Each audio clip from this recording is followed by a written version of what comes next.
And my question is very specific, Minister, in relation to applications for citizenship. What should be a joyful process and a wonderful experience has become mired in delay. So my question is, what measures has the Department taken and are currently taken to reduce the backlog?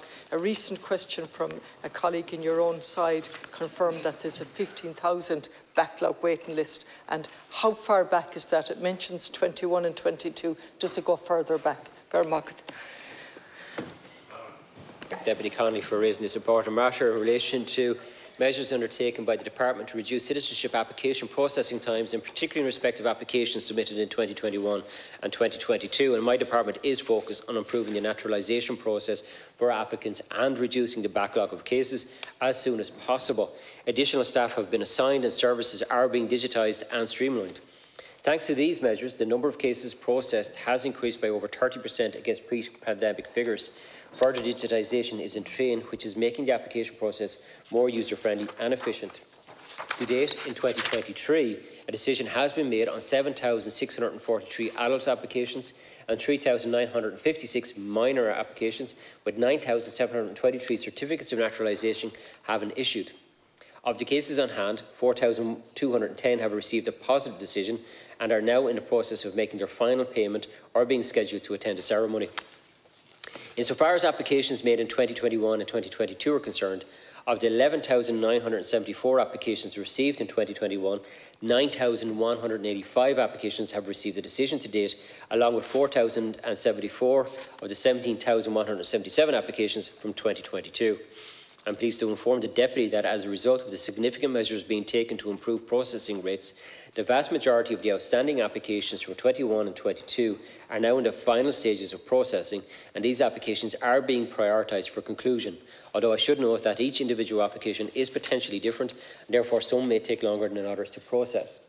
Finally, and in parallel with the measures being taken to improve processing, the Deputy will be glad to know that more of the very successful citizenship ceremonies are being held this year, with 10 having taken place so far and an additional 7 planned for December. And I regard these welcoming occasions as an essential contribution to celebrating difference and diversity in our country. Thank you.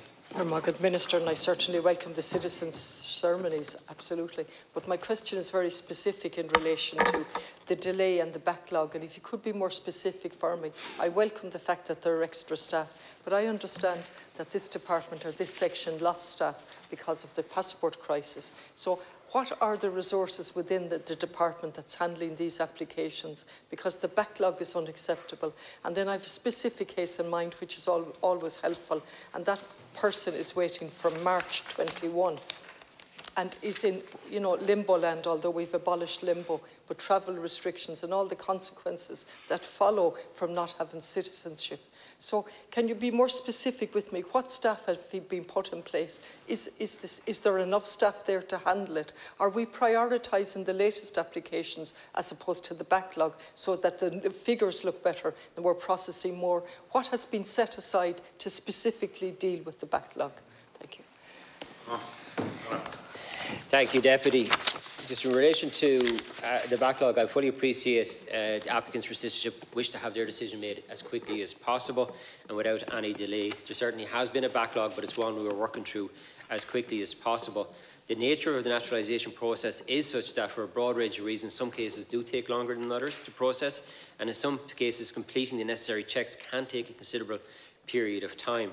However, it is important to note that the current backlog in application processing and citizenship has arisen largely due to the legacy of restrictions imposed on staff attendance in the office during the pandemic and the recent increase in applications. It's expected that almost 20,000 applications will be received this year, up almost 20% on last year and significantly up on recent years. The median processing time for applications currently stands at 19 months, and that is not good enough, and the efficiency measures I have mentioned are intended to achieve a significant reduction in this timeline. This will be monitored and managed closely. I don't have the exact figures on staffing, but I can tell you, the Deputy, that this is being given priority within the department, and we are both in terms of staffing and in terms of digitisation and other changes in processes. We're trying to speed this process up as quickly as possible. I appreciate that this is a legacy issue. I know some cases are complicated, but let's be blunt and straight here. It's a legacy issue. And as well as staff not being available because of COVID, staff were also reassigned to other matters. Have they been brought back into this section? When do you expect the backlog to be cleared? The person I have in mind, and I'm only using that as an example, has been waiting since March, as I said, 21, over 2.5 years. This person is working away, but is totally restricted. Now I understand that the e-vetting will start for that person. How long will the e-vetting take? Minister, if you could help me with it, because will the e-vetting take into account that that person has now been waiting through no fault of their own from March 21? Will that person now wait another 2 years to get the citizenship? It just, what staff, what are the resources necessary? And now it's a specific question, are the later applications in 22 and 23 being prioritised to give a faster processing time while the backlog is not being dealt with adequately? Surely the priority should be given to the backlog and adequate resources assigned. I thank the Deputy. In relation to the specific case, if the Deputy wants to give me the details, I can look into that particular situation for that. But just generally about the e-vetting, how long it takes? So obviously there's a lot of moving parts in any process when you're dealing with a backlog. How many applicants are going to come in a particular year? And of course, as you mentioned, staffing as well. But it is being given a priority. We are moving to a digitisation of e-vetting in terms of what replaces a largely paper-based process with a simple email link. This is speeding up the process significantly. Now, there has been probably a case where some who've started the e-vetting, because it is vastly quicker, have been processed a little bit more quickly than those who are in the system already. But those who are in the backlog are being processed as quickly as possible as well. It's not a case of prioritising one group over another.